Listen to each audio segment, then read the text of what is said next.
graça e a paz do nosso Senhor Jesus Cristo seja sobre todo o povo celestial. Já preguei sobre unidade aqui na nossa igreja, mas o fato é que a questão da unidade muitas vezes ela é subestimada nos dias de hoje.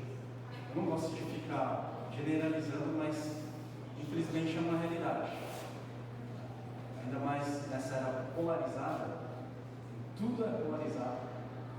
Aconteceu uma guerra lá no Oriente Médio, o pessoal tira de contexto e põe outras questões políticas daqui para polarizar, enfim. A gente está vivendo nessa era. E isso acaba afetando a igreja também, isso acaba afetando a nossa família espiritual, nosso povo celestial. Mas é muito importante nós mantermos a unidade. E o nosso modelo é a Trindade. A Trindade é o nosso modelo de unidade. Deus triuno, três pessoas, mesma essência, Deus Pai, Deus Filho e Deus Espírito Santo, cada com uma função diferente, mas com a mesma hierarquia, e todos são dignos de serem adorados, de serem exaltados, glorificados, e ao mesmo tempo que são três pessoas diferentes, são um só, Deus triuno. É difícil de explicar porque é difícil de dar exemplos, porque essa é uma característica única do nosso Deus vivo, a qual nós servimos. E um aspecto da Trindade é que é uma comunidade perfeita. Deus Pai, Deus Filho e Espírito Santo, eles amam uns aos outros, eles se submetem uns aos outros, e a gente pode aprender sobre a unidade com a Trindade. A nossa inspiração para a unidade não pode ser qualquer outra coisa a não ser o nosso Deus triuno.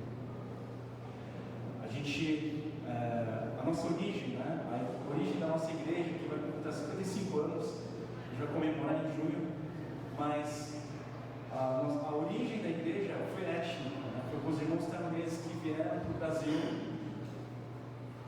e agora no Ministério Português a gente começou com segunda, terceira geração de imigrantes, mas a gente está cada vez mais multicultural, a gente está no ambiente bicultural, mas cada vez mais multicultural, e também até multiétnico também.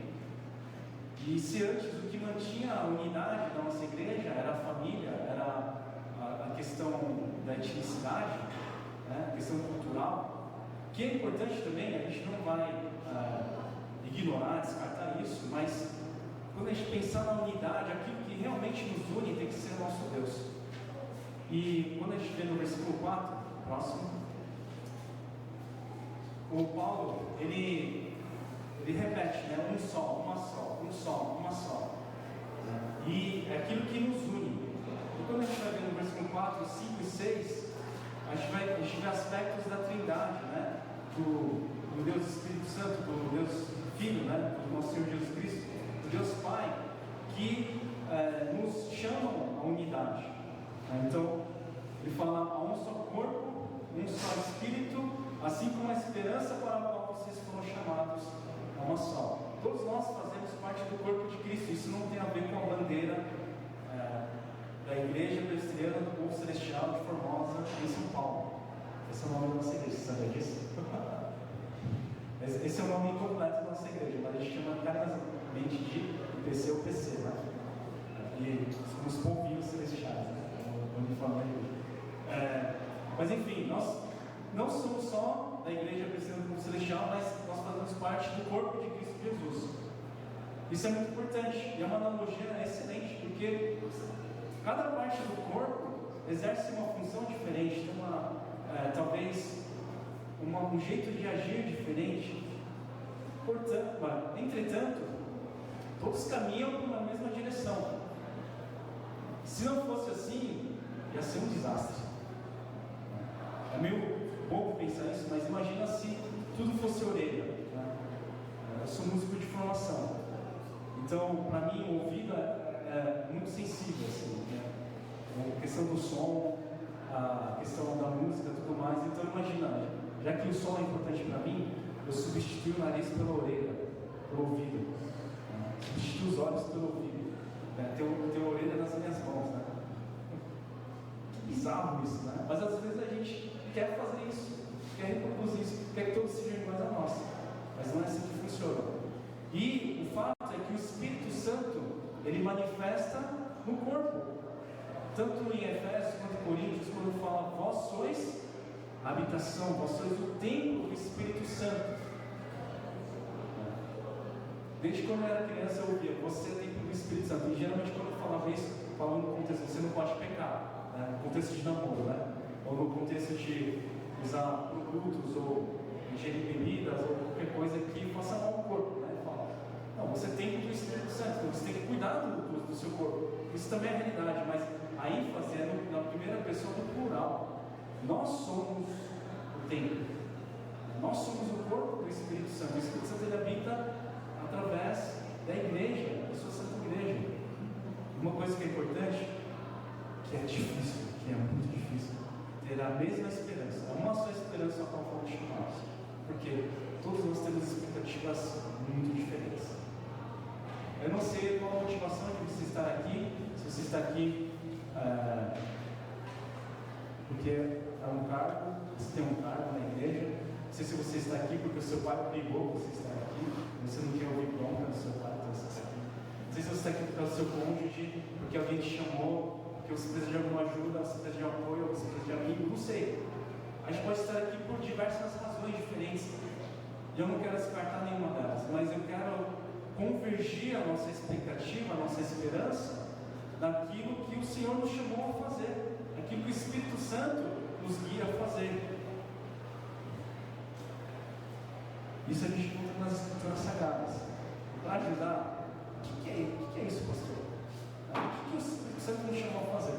Resumindo, uma das melhores maneiras, mais concisas que eu consigo expressar isso é amar a Cristo Jesus e fazê-lo ser amado.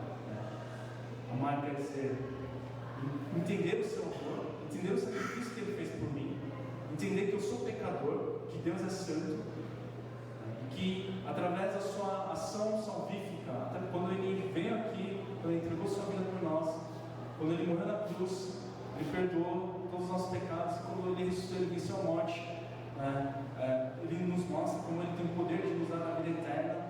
Ele venceu a morte, Ele venceu o pecado, venceu as trevas e nos dá a vitória. Então, amar a Deus é sempre compreender isso cada vez mais de maneira mais profunda e chamar outras pessoas, convidar outras pessoas para que conheçam esse amor de Cristo Jesus. Então, tudo que a gente for fazer, tanto na igreja quanto fora da igreja, que a gente possa pensar nisso. Será que isso é uma expressão do amor a Cristo Jesus? Aquilo que eu trabalhei na semana passada, né? Os jovens acabaram de voltar, né? Eu muito agradeço por esforço dos professores. Eu agradeço os jovens que participaram, os pais que deram voto de confiança, sofreram bastante. Vocês sofreram, mas os professores, eu posso dizer, eles sofreram um pouquinho mais que vocês, tá? Não sei quanto mais, mas eles se prepararam, se dedicaram, eles tiraram do bolso para ofertar, para investir em vocês. Para quê? Para compartilhar um pouco do amor de Cristo Jesus. Não é só para fazer uma coisa legal. Eles não ganham nada com isso, mas eles querem expressar o amor de Cristo com vocês. Então, tudo que a gente for fazer na igreja, desde coisas oficiais, né, como o culto aqui, o culto aberto, dominical, como sair para tomar um pomar, fazer um rolê missionário em algum lugar, tudo seja para expressar o amor de Cristo Jesus, para que outras pessoas tenham conhecimento desse amor de Cristo Jesus e permitir que a nossa vida seja impactada por esse amor de Cristo Jesus. A gente precisa ter a mesma esperança na vida eterna, ter a mesma esperança naquilo que Deus tem para nós, para as nossas vidas. Segundo, mais um, há um só Senhor, uma só fé, um só batismo. Todas as outras religiões, todas as outras ideologias e filosofias, elas têm todo um sistema de crenças. A gente também tem, chama isso de teologia sistemática. Tem uma sistematização da fé, da teologia, e quem fez isso por excelência foi um cara chamado Calvino, João Calvino. Mas a gente não crê num sistema de teologia, sistema de fé. A gente crê numa pessoa. Jesus, ele disse: eu sou o caminho, a verdade e a vida. Ninguém vem ao Pai a não ser por mim. A gente crê no próprio Deus que se fez homem e habitou entre nós. No próprio Filho de Deus, ou como Jesus gostava de expressar, o Filho do Homem. Ele é a nossa verdade. Ele é a nossa bandeira. Não é bandeira ideológica, não é bandeira política. Na eleição presidencial passada, eu fiz uma pregação alertando, né, a gente orar, a gente estar consciente, e eu ressaltei qualidades, por incrível que pareça, ressaltei qualidades e pontos negativos de ambos os candidatos, né, no segundo turno. E aí uma pessoa me falou: pastor, você tem que se posicionar, né? Que isso? Você ficar em cima do muro? Aí eu falei para a pessoa: eu me posicionei pelo Evangelho. Essa é a bandeira. Então, a gente vai orar por quem estiver lá. A gente vai denunciar as injustiças. A gente vai lutar, vai trabalhar para promover justiça. Mas a gente tem esperança do reino eterno, o reino de Deus. E o reino de Deus não é limitado, não é delimitado por países, geograficamente. Não. É um reino eterno. É um reino que se manifesta em nossos corações. É um reino invisível. Essa é a nossa esperança. E Ele é o nosso Senhor. Jesus Cristo é o nosso Senhor. A ênfase do Evangelho, o protagonista do Evangelho, não é você. Desculpa falar, não sou eu. É Cristo Jesus que é o protagonista da história do enredo do Evangelho. A gente precisa lembrar disso. Ele veio nos salvar, Ele veio nos abençoar. Eu acredito que Ele veio também nos dar prosperidade. Isso, eu não sou a favor da teologia da prosperidade, tá? A prosperidade é um veneno, não cansa. Mas ele também nos dá prosperidade. Mas quem é o nosso Senhor? Para quem nós usamos todos os recursos que nós temos? É para o Senhor, para glorificar o Senhor. Então, até a igreja não é para mim, não é para satisfazer as minhas vontades, as minhas ambições. É para o Senhor. Eu estava conversando com um amigo pastor essa semana, e a gente estava falando da questão das ambições, né? Das expectativas que a gente tem como pastor, das ambições ministeriais que a gente tem. E uma coisa que eu tenho buscado fazer é abrir mão das minhas ambições e procurar ver o que Deus está fazendo na igreja, o que Deus tem preparado, como Deus está agindo nessa comunidade. Então, toda a bagagem que eu carrego de recursos ministeriais, eu deixo de lado, faço uma oração, pergunto, converso com as pessoas, pergunto a opinião das pessoas em oração, e depois, em conjunto com as pessoas, eu busco procurar estratégias ministeriais. E desde que a gente mantém a essência, né, de amar a Deus, né, de amar ao próximo, né? Então, outras coisas a gente vai construindo juntos. Os irmãos que estão engajados podem dizer que se eu acho assim, de fato não, né? Mas enfim. Mas por que eu faço isso? Por que eu abro mão disso? Porque as nossas ambições, elas são bonitas, na verdade. E aí, quando eu falei isso, o meu amigo, né? Não conheci vocês. Ele falou assim: velho, a nossa idolatria, os nossos ídolos, eles são bonitos. A gente idolatra coisas boas. A gente tem boas intenções, mas quando a gente ama aquilo mais do que a Deus, isso se torna uma idolatria. Quando aquela coisa boa que eu faço, aquela virtude que eu busco, se torna mais importante do que Deus, então se torna uma idolatria. Os nossos filhos podem se tornar uma idolatria. Minha carreira profissional pode se tornar uma idolatria. O meu jeito de realizar o ministério de outra maneira pode se tornar uma idolatria. Teve algumas vezes, eu já confessei isso, mas teve algumas vezes que o ministério da igreja se tornou uma idolatria.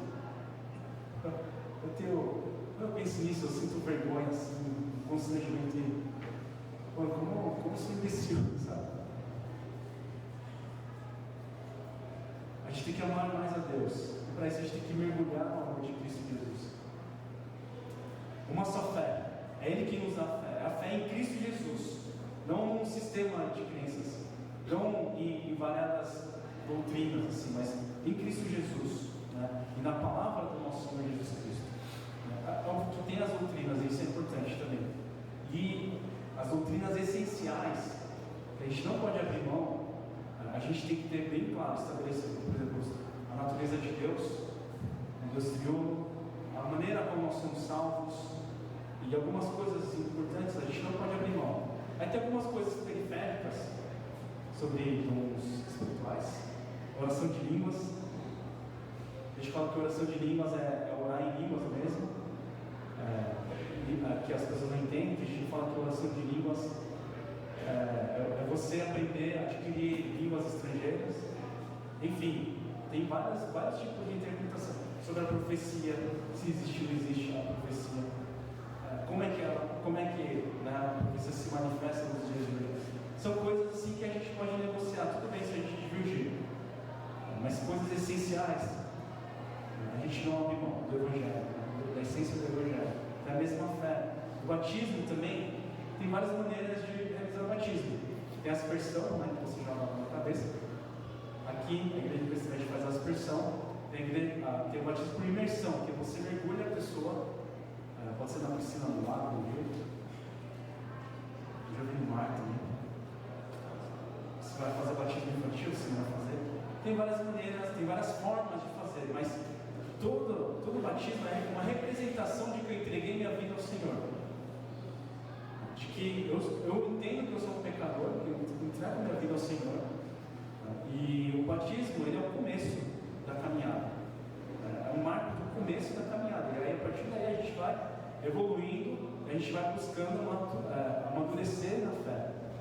É por isso que a gente faz catalisadores, é por isso que às vezes eu pego coisa mais dura, né? Tem que mastigar, né? Não só leite espiritual. E a gente promove o 242 também, né? Aos poucos.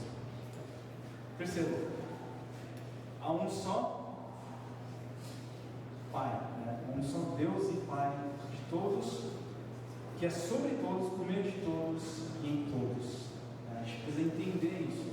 Precisa entender, por exemplo, a maneira que eles agem na salvação. Deus ele planejou tudo isso. Ele planejou, Jesus Cristo ele executou, o Espírito Santo ele consuma, né, a salvação nas nossas vidas.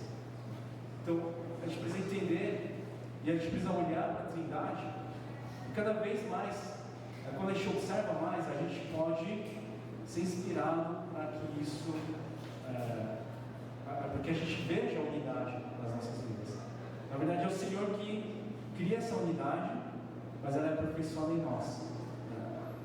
Jesus, ele ora, né? Em João 17 a gente vê a oração de Jesus, que ele orava para que haja plenitude, né, na unidade em nós. Então, e a gente precisa manter, a gente precisa preservar a unidade. Esse eu entendo que é o nosso papel, né, baseado em Efésios. A gente precisa manter essa unidade. E um aspecto importante, mais um, é que não é, acho que são mais um. Não é a igreja. Vocês perceberam isso no nosso logo? Né? Foi a irmã Michelle que fez esse logo uns anos atrás, antes do entrar. E é IPC, né? Mas dentro tem uma cruz. Por quê? A gente aponta para Cristo Jesus. A nossa expectativa, né? O nosso anseio é tudo centrado em Cristo Jesus. E muitas vezes a gente tem um ponto de vista contaminado pelo pecado, contaminado pelo materialismo, contaminado pelo consumismo, pelo vitimismo e etc, etc, etc. E a gente precisa fazer esse exercício de renovação da mente. E quanto mais a gente se aproxima do nosso Senhor, a gente se aproxima um do outro. A gente é capaz de manter a unidade. É muito difícil a gente manter a unidade. Às vezes é um casal que casou porque falava que amava, que enfrentou tudo a todos, que juntou as trouxas, né, para viver a vida inteira. Às vezes até um casal é difícil manter a unidade, né? Como é que uma igreja, né, multicultural, né, se manter unida. É impossível. Humanamente impossível. Por isso que a gente precisa depender do nosso Senhor Jesus. Por isso que a gente precisa depender da ação do nosso Espírito Santo. Por isso que a gente precisa atenção nas palavras do nosso Senhor Deus. E obedecer. Então, algumas coisas são necessárias para a gente manter, para a gente conservar a unidade. É necessária humildade, gentileza, paciência e suportar em amor. No versículo 2, ele fala: sejam completamente humildes. O que quer dizer ser humilde? Tem várias definições que a gente pode dar. No original, ele fala sobre ter uma opinião humilde sobre si mesmo, e ter um senso mais profundo de modesto, de humildade, de considerar o outro melhor que a si mesmo, né? Pode ser mais isso. Só que eu acho que uma boa medida para a gente entender o que é ser humilde de maneira prática, né? É eu entender quem eu sou e qual a situação que eu me encontro. E qual que é a melhor maneira de entender quem eu sou? É através das Escrituras Sagradas, através do Evangelho. Ao mesmo tempo que eu sou nada, eu sou uma poeira cósmica no universo. Eu sou uma poeira assim, no universo. Jesus, ele deu a sua vida por mim, por você. Ao mesmo tempo que eu sou insignificante, eu sou um pecador miserável, Jesus, ele demonstra o nosso valor, dando a sua vida por nós na cruz do Calvário e mudando a nossa identidade de pecadores para filhos de Deus. Quando eu entendo isso, e é um paradoxo, né? Eu não sou nada, mas eu sou alguma coisa. Mas quando eu entendo isso, o meu jeito de enxergar as pessoas muda. O valor que eu dou às pessoas muda. Quanto mais eu compreendo isso de maneira mais profunda. Primeiro a gente precisa ter humildade. Aquele que é humilde, ele ouve as pessoas. Aquele que é humilde, ele não fica se gabando das coisas que ele fez e conquistou. Mas, sim, uma ressalva aqui é bom testemunhar as coisas que Deus faz. Né? Isso é uma coisa que, às vezes, quem é mais tímido, mais modesto, ele não faz. Mas, enfim, a gente precisa ser humilde. Segundo, a gente precisa de gentileza. A palavra utilizada na NVI é doçura, né? que no original é gentileza. Né? Tem um espírito gentil, ter essa disposição às pessoas, né? Ser doce com as pessoas. O que não quer dizer ser, desculpa a expressão, mas vai negar com as outras. Eu não gosto dessa expressão, mas não é você ir como folha no vento, de lá para cá, sem qualquer tipo de discernimento ou qualquer tipo de referência. Não, pelo contrário, eu posso ser doce com as pessoas, eu posso ser gentil com as pessoas quando eu sou firme, quando eu sei quem eu sou, eu sei para onde eu estou indo. Nesse momento eu posso ser doce.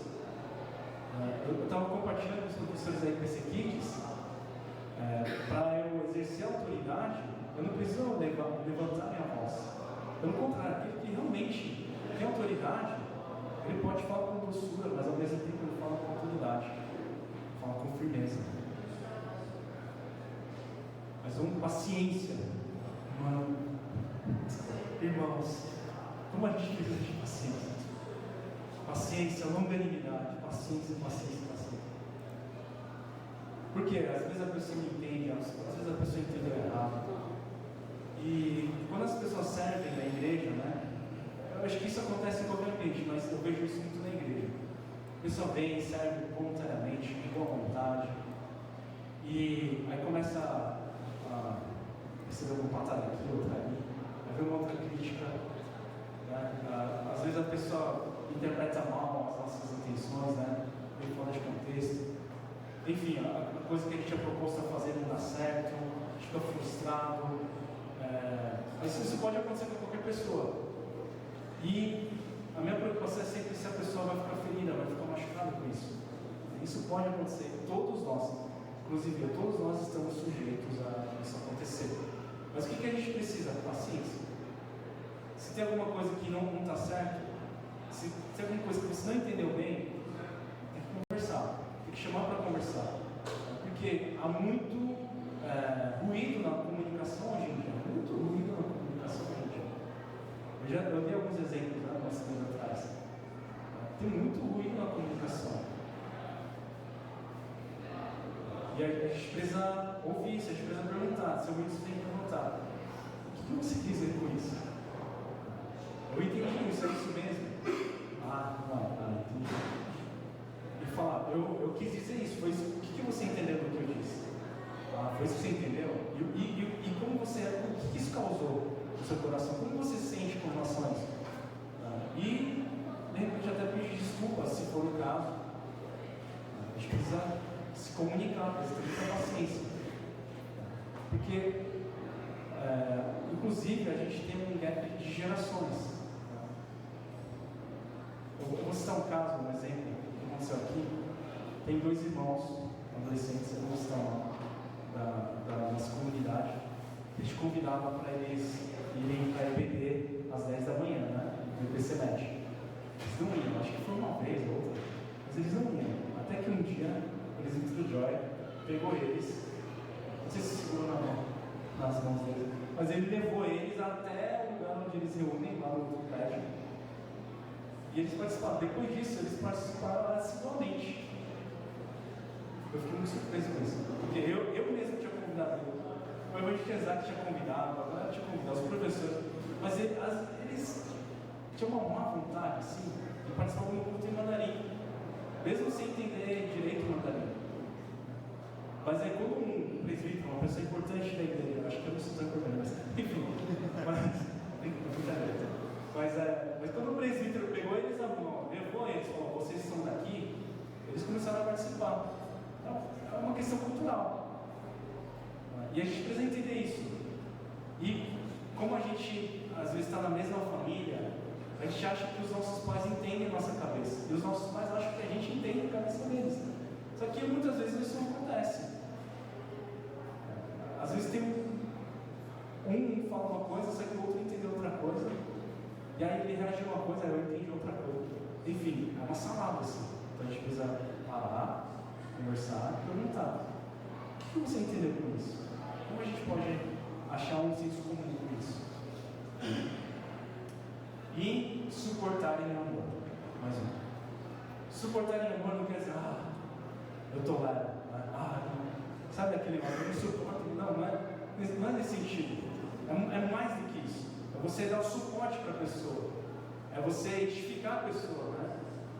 Deixar que a pessoa continue ereta, continue em pé. E em amor. Em amor.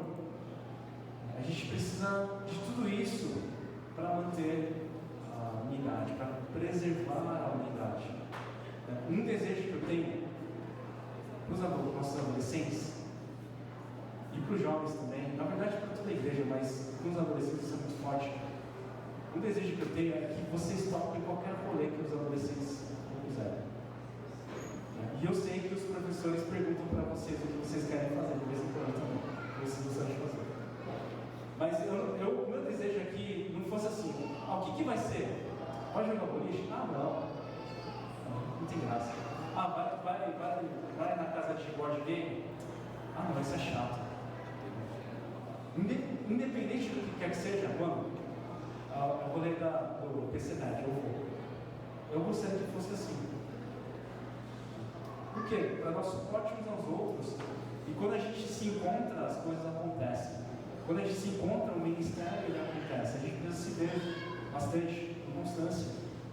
E principalmente com jovens e adolescentes, que a coisa vai muito rápido, vocês precisam se ver bastante.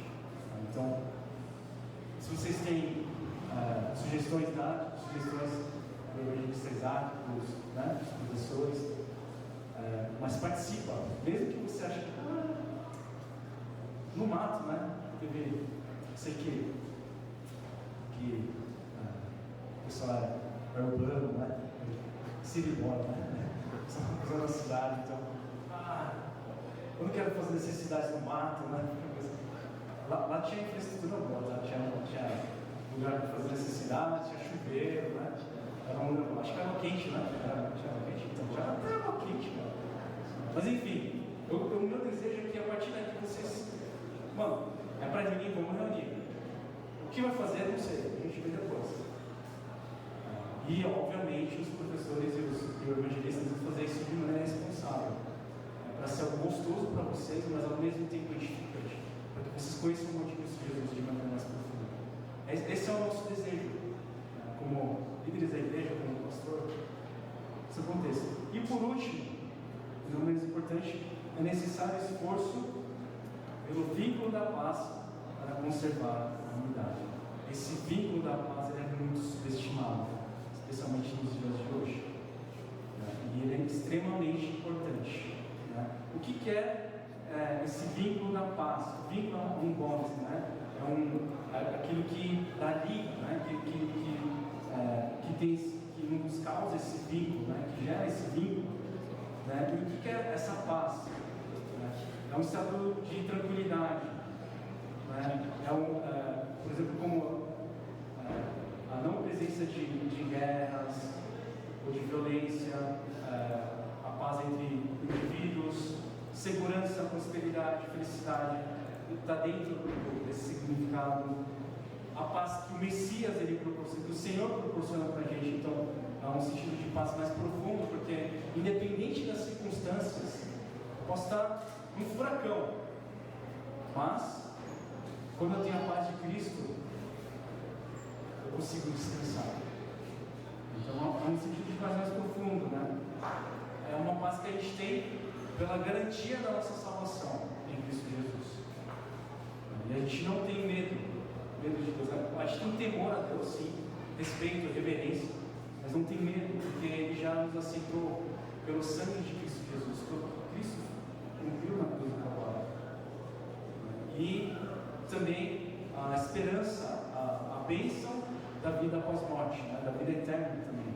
Tudo isso faz parte dessa paz. A gente precisa promover a paz através de tudo isso que a gente falou, através do amor, através da paciência, através da gentileza, humildade, suportando uns aos outros, e manter o vínculo da paz. Então, quando for falar com alguém que cometeu algum erro ou alguma coisa que você diverge, a gente precisa saber conversar, a gente precisa aprender a alinhar as nossas expectativas. Muitas vezes não é nem eu nem você, é o que Cristo nos mandou fazer. Então, concluindo, a gente pode resumir de uma outra maneira, 3 coisas. Quem fala isso é o Osborne, um pastor lá nos Estados Unidos, mas ele fala de 3 coisas essenciais para a gente manter essa unidade na igreja. Ele destaca a necessidade disso entre a liderança, principalmente, daqueles que servem. Ele fala de unidade doutrinária, respeito à amizade e unidade filosófica. A unidade doutrinária é aquela essência do Evangelho, da soteriologia, Fala complicado, saúde, A soteriologia é o estudo da salvação. O que nasceu em Salvador, você sabe como é que chama? É soteropolitano, porque quer dizer salvação, no grego. Então, aquilo que a gente não abre mão, aquilo que é essencial, a gente vai lutar por isso. Mas aquilo que é periférico, a gente vai aprender a conviver. Não tem problema. Eu acho que aqui a gente pode usar também o termo unidade na diversidade também. Segundo, a respeito da amizade, boa comunicação, superar estereótipos, preconceitos. A gente para conversar.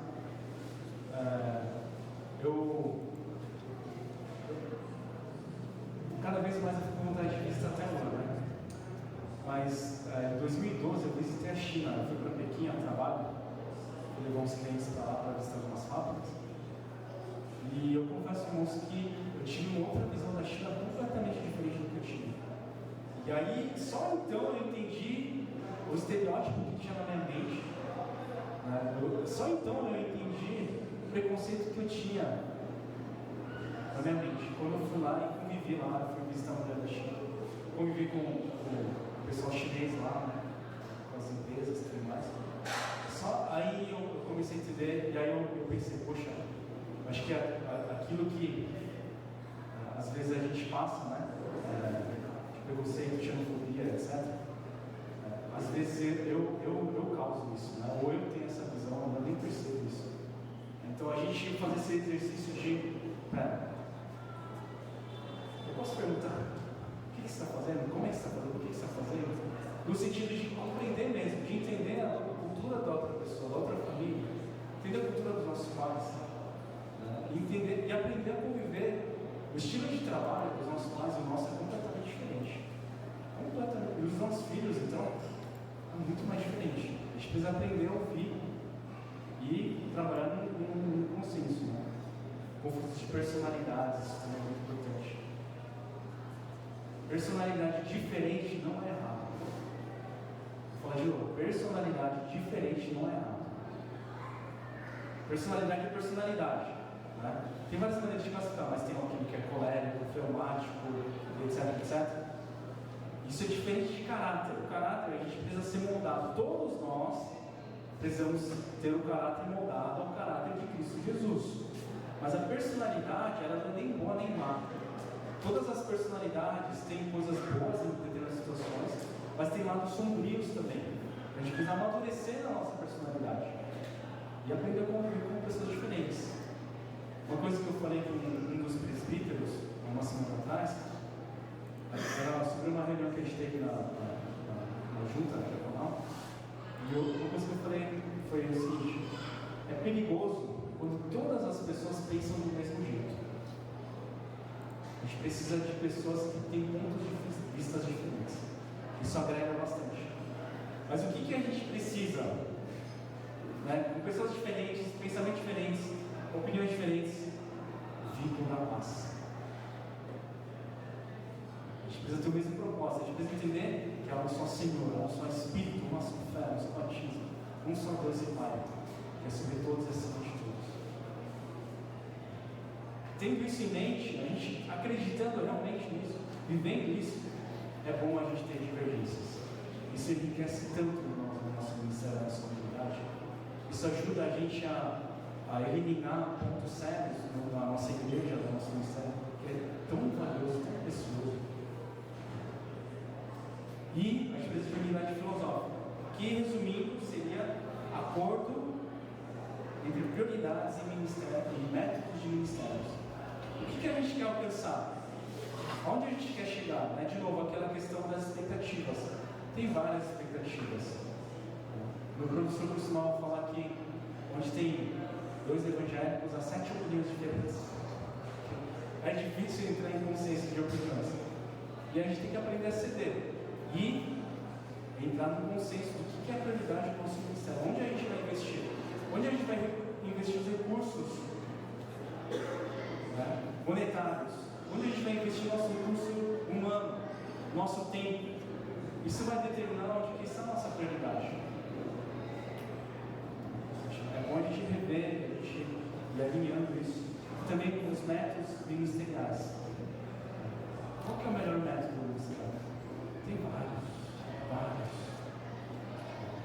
E é bom a gente abrir mão, flexibilizar isso, dependendo do tempo, da era, do que há do Espírito Santo de Deus. Que Deus nos abençoe. Vamos orar. Convido a equipe de louvor a vir aqui à frente.